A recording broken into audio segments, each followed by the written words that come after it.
Simplesmente desprezo a todo e qualquer tipo de previdência social que venha do Estado.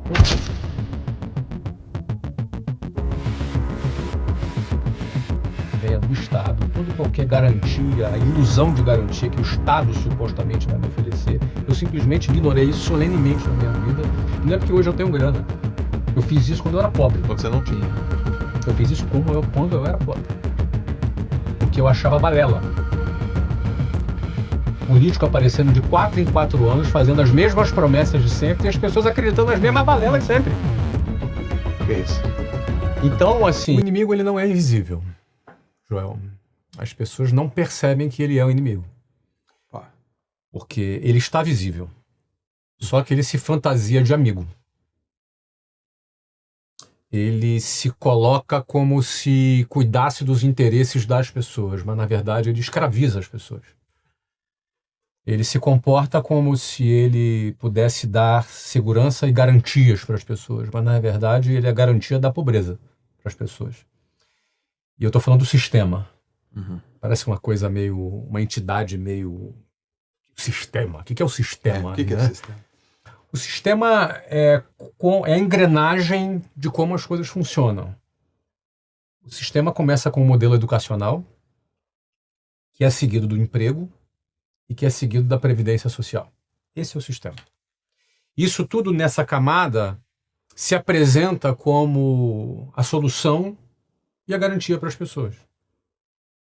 O sistema educacional padronizado pelo MEC é muito ruim, é muito fraco, é muito defasado, então ele não tem condição de dar garantias para as pessoas, ao contrário, é uma máquina de desigualdade social.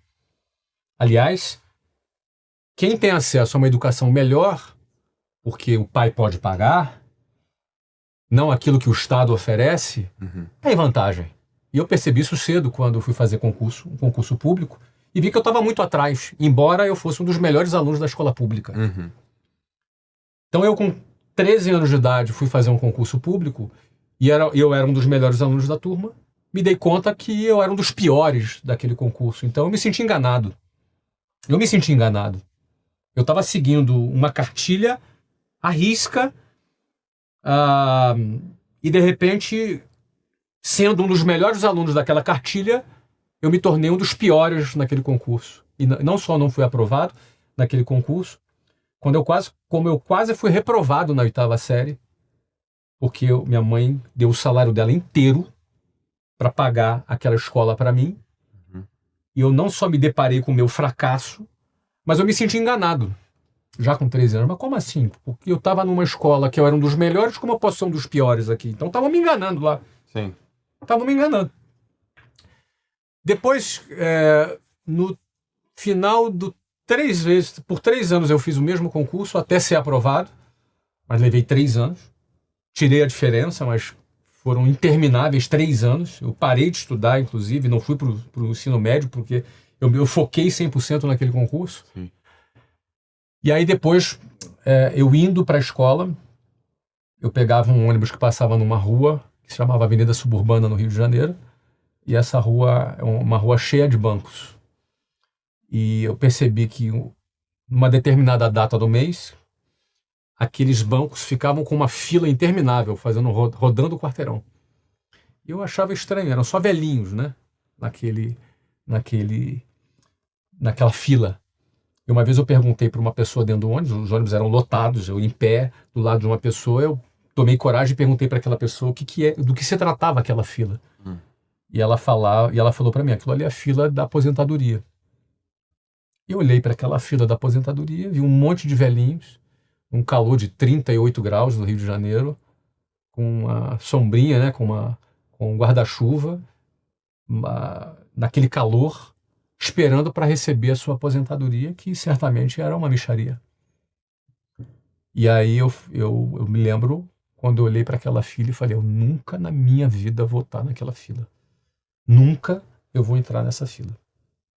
Porque aquilo ali é o quê? É a fila do último estágio da vida de quem está dentro do sistema, que é a aposentadoria.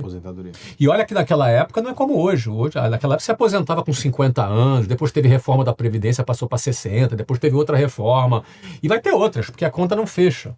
É um modelo falido, é um modelo que promete garantias, promete segurança, mas é um modelo completamente falido. A conta não fecha da Previdência e não vai fechar. É impossível fechar. É uma questão matemática. Então, no fundo, esse inimigo, ele se apresenta como amigo, mas na verdade ele é inimigo. Por que é inimigo? Porque o cara passa 10, 12 anos estudando nesse modelo que é falido, depois ele vai para um modelo trabalhista que explora a pessoa. E aí não é empresário que explora a pessoa, é um modelo que explora. Por exemplo, o funcionário tem o FGTS. O que é o FGTS? Nada mais é do que o dinheiro do próprio funcionário, que é confiscado pelo Estado, e que é obrigado a ficar numa conta a qual ele não tem acesso, e que esse dinheiro fica aplicado e não corrige sequer a inflação. Cara, isso é muito... É um confisco do dinheiro do cara. Não, mas isso aí é um fundo de garantia para te proteger. Ou seja, o inimigo, ele se traveste, ele se fantasia de amigo. Não basta confiscar o dinheiro, não basta não corrigir o dinheiro, tem que inclusive fazer você se ajoelhar para dar graças a Deus que o Estado está te protegendo ainda. E não dá nem pra pegar o dinheiro. Não dá para pegar. Você vai ter que comprar um imóvel, ou se for demitido. Tem condições. Tem condições para você ter acesso ao dinheiro que é teu. Então, cara, eu fico vendo essa situação e muitas pessoas não percebem. O 13º salário não é um salário extra, como a pessoa pensa. Ele é o salário anual do cara dividido em 13. Porque uma empresa faz um orçamento anual. Você faz orçamento na tua empresa? Sim. É anual? Sim. Pronto, então eu vou gastar tanto. É isso. E aí ele pega o salário e divide em 13. Então, em outras palavras, é um empréstimo compulsório que o empregado vai para o patrão. Ou seja, o patrão vai pagar o último salário dele do 13º mês e sem correção. Sem nenhuma correção. E você tem que levantar a mão para o céu, porque estou ganhando um salário extra. Não é salário extra. As pessoas acreditam nisso, mas não é salário extra. E aí entra a Previdência, e por aí vai, os descontos. Para pensar. Não, desconto tem muito. É um desconto descomunal. É descomunal. Descomunal, o desconto. E aí, se o cara ganha 10 mil reais, ele vai ter uns 3,5 de desconto. Aí ele recebe 6,5 na mão. Só que é o seguinte, ele custa para a empresa 19. Isso. Porque o salário dele é 10, a empresa gasta 19. Ele recebe 6,5. Só que dos 6,5 que ele recebe, Joel, metade do que ele vai consumir é imposto. Metade. Em média, hoje no Brasil, 50% é imposto embutido. Tudo que você compra. Em média, claro. Tem produto que é menos, tem produto que é mais. Exemplo de carro, por exemplo, né? Carro é uns 40 e poucos por cento, 45%, mais ou menos, né? Eu não lembro de cabeça aqui, mas é 40 e poucos por cento. Cerveja, deve ser 60%, 70%. Produtos de cesta básica é menos, mas na média, 50%. Em outras palavras, se você recebeu 6,5%, desculpa, se o teu salário era 10, você recebeu 6.500 na mão, no fundo, esses 6.500, tudo que você for comprar, metade é imposto. Então, no fundo, esses 6.500 vale 3.250. Só que você custou para a empresa 19. Aí, pronto, agora os 3.250 é teu. Não, meu querido, desse dinheiro você vai pagar IPTU ainda, vai pagar IPVA. Você entendeu, cara?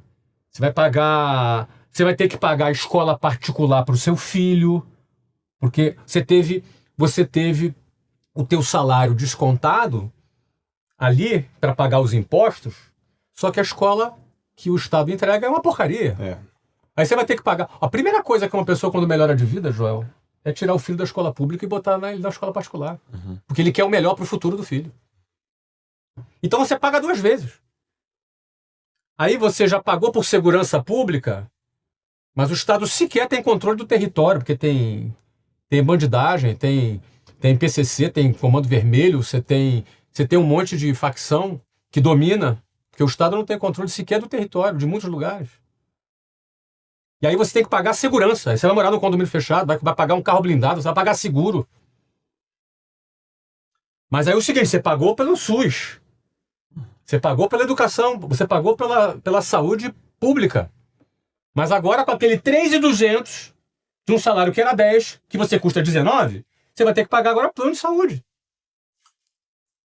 Então, esse sistema escraviza as pessoas. Não é o empresário que escraviza a pessoa, é esse sistema que escraviza. E ele se traveste de amigo, cara. Não é amigo, é inimigo. Quando as pessoas entendem que é inimigo, aí o jogo muda. Aí ela vai ter uma outra postura. Entendeu?